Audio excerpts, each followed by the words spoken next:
చెప్పాను. నేను ఎక్కడికి వెళ్ళినా ముందు అదే చెప్తాను. ఇప్పుడు మీరు అన్నారు కదా మాకు కామర్స్లో మీరు బోధించారు అని. నా కామర్స్ ఎట్లా స్టార్ట్ అయిందో మీకు చెప్పాలి. Sure sir. వృత్తిరీత్యా అంటే కుల వృత్తిరీత్యా మాకు మొదటి నుంచి వ్యాపారం ఉంది. వ్యాపారం అంటే దాంట్లో రావడం పోవడం వ్యవహారాలు అయితే ఉంటాయి. ఉంటాయి సార్, పక్కా ఉంటాయి, నో డౌట్. లాభ నష్టం వ్యవహారాలు ఉంటాయా అని అడిగినాను. లాభ నష్టాలు చెప్పాయి ఉంటాయి సార్. నేను లాభ నష్టాల గురించి మాట్లాడలేదు. వ్యవహారాలు ఉంటాయా ఉంటాయి కదా. అట్లా అయితే నారాయణ సార్ చెప్పడం వల్ల ఒక క్రమ పద్ధతి అంటూ అలవాటైంది. అంటే అనాగరిక జీవనం నుంచి నాగరిక జీవనంలోకి ఎంటర్ అయినట్టు మానవ వ్యవస్థ. అర్థమైందా? మొదటి వ్యవస్థ సమాజం ఎట్లుండే, నాగరికంగా ఉండేనా అనాగరికంగా ఉండేనా? అంటే నాగరికంగా ఎప్పుడు వచ్చింది? క్రమ పద్ధతి వచ్చినప్పుడు వచ్చింది. నా పరిస్థితి కూడా నారాయణ సార్తోని ఒక క్రమ పద్ధతికి వచ్చింది. అంటే సార్ అది అప్పటికి పుస్తకాల్లో డెబిట్ అంటే ఏంటి, క్రెడిట్ అంటే ఏంటి, ఇవన్నీ సార్ చెప్తారు కదా తెలిసింది. నీకు చక్కర చెప్తే ఎట్లా తెలిసిందో ఆది గురువు అయినా నారాయణ సార్ చెప్పండి. అయితే కొన్ని సందర్భాల్లో కొంతమంది గురువు గొప్పనా స్టూడెంట్ గొప్పనా, గురువు గొప్పనా స్టూడెంట్ గొప్పనా అని రవిప్రసాద్ అంటే సూర్యప్రసాద్ అవకాశం ఇచ్చిన స్టూడెంట్కి మేడంకి అరే సార్కి సార్కి మరి ఇంకో మిత్రుడు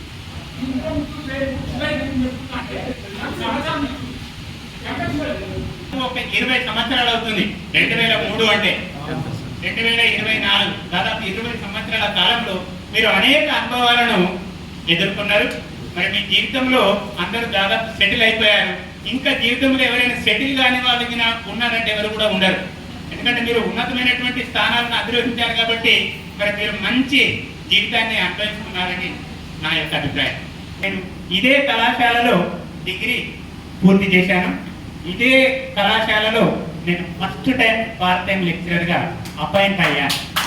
మరి ఇదే కళాశాలలో దాదాపు 20 సంవత్సరాలు అంటే 90 నుంచి 2013 అంటే 23 సంవత్సరాలు ఇదే కళాశాలలో పార్ట్ టైం లెక్చరర్గా పనిచేశాను.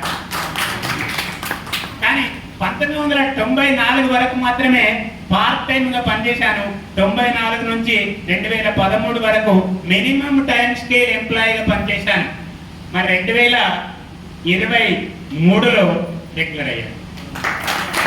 ప్రస్తుతం మెట్పల్లి ప్రభుత్వ డిగ్రీ కళాశాలలో లెక్చరర్ అంటే మామూలుగా రెగ్యులర్ కాని వాళ్ళను లెక్చరర్ అని అంటారు, లేదా అవగాహన లేని వాళ్ళను లెక్చరర్ అని అంటారు. కానీ అవగాహన ఉన్నటువంటి వాళ్ళను మాత్రం అసిస్టెంట్ ప్రొఫెసర్స్ అని అంటారు. రెగ్యులర్ ఎవరైనా అయితే అసిస్టెంట్ ప్రొఫెసర్గా నేను అక్కడ పనిచేస్తున్నాను ఎకనామిక్స్లో. దానికి తోడు ఎన్ఎస్ఎస్ ప్రోగ్రామ్ ఆఫీసర్గా కూడా అక్కడ పనిచేస్తున్నాను. మరి నాకు ఎన్ఎస్ఎస్ ప్రోగ్రామ్ వెన్నెతో పెట్టినటువంటి విద్య. కారణం మీలాంటి విద్యార్థులు ఉండడం. మరి మీ దానికి తోడు మా యొక్క గురువులను కూడా నేను ఎప్పుడు మర్చిపోయాను. ఎందుకంటే నేను ఎన్ఎస్ఎస్ స్టూడెంట్గా ఉన్నప్పుడు పనిచేశాను వాలంటీర్గా. ఆ తర్వాత లెక్చరర్గా ఉన్నప్పుడు కూడా పనిచేశాను. బహుశా మీ దాంట్లో వాలంటీర్గా కూడా ఉన్నారు. మన బాబారావు సార్ తోటి కానీ, లేదా పీడి పరంజ్యోతి సార్ తోటి కానీ, లేకపోతే అందరితోటి కలిసి పనిచేసినటువంటి అనుభవము నాకు ఇప్పుడు చాలా ఆనందాన్ని ఇస్తుంది. దాదాపు 21 years అయిపోయింది మీరు డిగ్రీ ఈ కాలేజీలో చదివి స్టార్ట్ అయ్యి. మరి దాదాపు 20 సంవత్సరాలు అయితే పూర్తి అయిపోయింది మీ లైఫ్లో, అవునా సార్? మరి నాకు ఇప్పుడు కూడా అప్పటి పిల్లలే గుర్తొస్తున్నారు మీరు చూస్తే. ఎందుకంటే చాలా అల్లరి పిల్లలు మీరు. బీకామ్ అంటేనే అల్లరి బాగా, కామర్స్ అంటేనే కామర్స్. అది చాలా అంటే బిఏ పిల్లలు ఇంకా చాలా చాలా అంటే మీతో పోలిస్తే కంపేర్ చేస్తే మీరు 100% అల్లరి చేస్తే వాళ్ళు 10% కూడా అల్లరి చేయరు వాళ్ళు. వాస్తవం. నేను ఎందుకంటే నేను లాంగ్వేజ్ కాబట్టి బీకామ్ వెళ్తా, బిఏకి వెళ్తా కాబట్టి. అవునా సార్? మీరు ఎంత అల్లరి చేసే వాళ్ళు చదువు కూడా అంతే చదివేటప్పుడు. అదొకటి గొప్పతనం మీ దగ్గర ఉన్న గొప్పతనం. నేను నాకు అప్పుడు ఫ్యాషన్ ప్లేస్ బండి ఉండే. ఆ రోడ్డు కాడ దిగి ఇట్లా వస్తా ఉంటే ఆజాద్ అని పిలిచేటోళ్ళు నన్ను. నా పేరు పెట్టు నిక్ నేమ్ మేడం. ఇట్లా అయితే మా అప్పుడు రామకృష్ణ సార్ ఉండే మన తెలుగు సార్, ఇప్పుడు present principal of SRR college sir. ఒకసారి నాతో మేము ఇద్దరం కలిసి బండి పోయేటప్పుడు, చంద్రశేఖర్ నీకేమో మంచి పేరు పెట్టిన, నాకు ఏం పేరు పెడుతున్న పిల్లలు అనమాట. Really I'm talking about this true.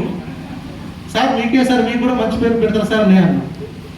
ఏం పేరు పెడతలేరు అంటే అట్లా ఉంటాయి. అంటే కొన్ని కామెంట్స్ కూడా నా పేరు చంద్రశేఖర్ కాబట్టి ఆజాద్ అని పెట్టింది కావచ్చు, అది మీ ఇష్టం, అది that's your opinion, I don't know కదా. ఇప్పుడు అదే ఇప్పుడు ఎస్ఆర్ఆర్ కాలేజ్ నన్ను డాక్టర్ కేసీఆర్ అంటున్నాను.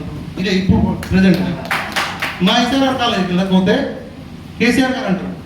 అంటే ఎవరి ఇష్టం వాళ్ళు. నేను ఎందుకు చెప్తున్నా అంటే కొన్ని స్మృతులు అనేవి ఈ కాలేజీకి ఉంటాయని చెప్పడానికి చెప్తున్నాను. ఇది అట్లనే 3 సంవత్సరాల ఒక డిగ్రీ అంటేనే ఒక స్థాయి, స్టేటస్, దాని మీనింగ్ అదే. ఇప్పుడు అక్కడ 10th క్లాస్ ఫెయిల్ అయిన వ్యక్తి ఏమైనా తప్పు చేస్తే ఏమన్నారు, అదే డిగ్రీ పాస్ అయిన వ్యక్తి తప్పు చేస్తారా, డిగ్రీ పాస్ అయ్యాడు తప్పు చేస్తావారా అని తిడతారు. సమాజంలో డిగ్రీ అంటేనే ఒక స్టేటస్, స్థాయి. మీకు సమాజంలో స్థాయి ఉన్నట్టు కదా అర్థం. అందుకోసం డిగ్రీ అవుతున్నావు అంటే కొంచెం సమాజం నుంచి అవగాహన, మంచి చెడు అనేటి ఉండాల్సిన, మెయింటైన్ చేసినటువంటి అవసరం ఉంటుంది. కాబట్టి దానికి ఇట్సెల్ఫ్ ఇట్ ఇస్ డిగ్రీ. నా టీచింగ్ కెరీర్ అనేది ఇదే కాలేజీ స్టార్ట్ అయింది. నేను ఎప్పటికీ మర్చిపోను. ఎందుకంటే యాక్చువల్గా లర్నింగ్ త్రూ టీచింగ్ అనే మెథడ్ నేను ఫాలో అయినా. అదేవిధంగా నేను కూడా ఈ కళాశాల విద్యార్థిని అని కూడా గర్వంగా చెప్పుకుంటున్నాను. నేను కూడా 2000 బీకామ్ బ్యాచ్ విద్యార్థిని. మాకు కూడా అప్పుడు 2000 బ్యాచ్ అప్పట్లో గురువుగా పనిచేసిన వెంకన్న సార్ గారు, అదేవిధంగా ఉండే కానీ మా బీకామ్ సో అప్పుడు కూడా సార్ మాకు ఎకనామిక్స్ అండ్ ఇంగ్లీష్ సార్ వీళ్ళు కూడా ఉన్నారు. సో మాతో ఇక్కడికి కాలేజ్ షిఫ్ట్ అవ్వడం జరిగింది. ఈరోజు మన కళాశాలలో మీరు జరుపుకోవడం ఆనందంగా ఉంది మరోసారి. అదేవిధంగా ఇంతకుముందు చాలాందరూ మాట్లాడినట్టు మన కళాశాలతో కానీ అదేవిధంగా మన గురువులతో ఎంతో అనుబంధం ఉంటుంది. ముఖ్యంగా ఎస్ఎస్సి అండ్ ఎస్ఎస్సి తర్వాత డిగ్రీతో బాగా అనుబంధం అనేది ఉంటుంది. సో అదే ఒరవడితో మీరు 20 సంవత్సరాలు అయినప్పటికీ కూడా గుర్తుపెట్టుకొని కళాశాలను మర్చిపోకుండా అదేవిధంగా ఈ వేదికను ఎంచుకొని మీరు ఈ పూర్వ విద్యార్థుల సమ్మేళనాన్ని జరుపుకుంటున్నారు. ఈ కళాశాలకి మనం పూర్వ విద్యార్థులుగా మీరు ఎప్పటికీ కళాశాలను మర్చిపోకుండా మీ వంతు ఇతోధికంగా సాయం చేస్తారని గుర్తుపెట్టుకుంటారని ఆశిస్తున్నాను. ఎందుకంటే మన కళాశాలలో సాయం అంటే మేము ఆర్థిక సాయం అవసరం లేదు.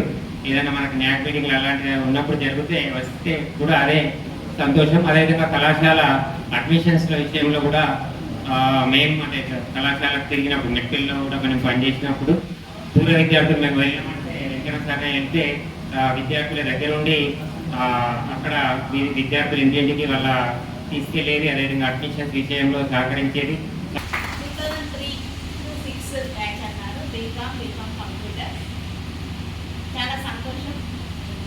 ముందటి విద్యా వ్యవస్థ ఇప్పుడైతే లేదు. అలాంటి గురువు శిష్య మధ్య సంబంధం కావచ్చు, లేదా సమాజంలో మంచి మధ్య సంబంధం కావచ్చు. ఇప్పుడైతే మీరు ఆల్రెడీ అంటే విద్యార్థి దశలో 10th, ఇంటర్, డిగ్రీ చెప్పే విషయాలు కాకుండా ఇంకో వైపు అన్నట్టు నేను కొన్ని సూచనలు చెప్పదలుచుకున్నాను. ఇక్కడ ఉన్న వాళ్ళు కావచ్చు, మీరు కావచ్చు, ఈ అంటే మన లైఫ్ స్టార్ట్ అయినప్పటి నుంచి ఎన్నో ఒడిదుడుకులు సమస్యలతోని మనం ముందున్నాము. కొంతమంది సంతృప్తిగా ఉండవచ్చు, కొంతమందికి ఇంకా సమస్యలు తీరకపోవచ్చు. నెక్స్ట్ మన జనరేషన్ పిల్లలు ఉన్నారు.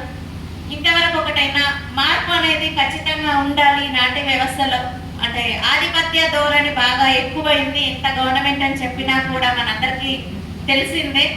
ఇందాక సార్ చెప్పినట్టు గవర్నమెంట్ అన్నా ప్రజలే, ప్రభుత్వం అన్నా ప్రజలే అన్నాం. వాటి మార్పు మన నుంచే మొదలు కావాలి. కాబట్టి ఇప్పుడు స్టడీస్ కన్నా ఎక్కువ వినయ విధేయతలు ఉండి హార్డ్ వర్క్ చేసే తత్వం ఉన్నట్టయితే ఖచ్చితంగా పిల్లాడు కావచ్చు, మనం కావచ్చు, ఖచ్చితంగా సక్సెస్ అవుతాం. మనం ఏ ఫీల్డ్లో ఉన్నా, ఏ రంగంలో ఉన్నా ఒక మనకంటూ గుర్తింపు గుర్తింపు రావాలి, మనం ఏంటో తెలుసుకోవాలి. యాజ్ అ పేరెంట్గా మన పిల్లలకి ఇచ్చే సలహాలు ఇవ్వాలి. రేపొద్దున భవిష్యత్తు వాళ్ళ చేతిలో ఉంటుంది. ఆల్మోస్ట్ ఇక్కడ ఉన్న వాళ్ళ పిల్లలందరూ 10+2 ఉండవచ్చు.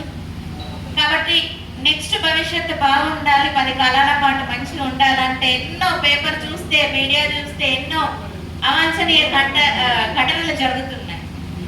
ఈ స్టేజ్లో మనం ఈ ఏజ్లో ఖచ్చితంగా మంచి సూచనలు వాళ్ళకి అందించాలి.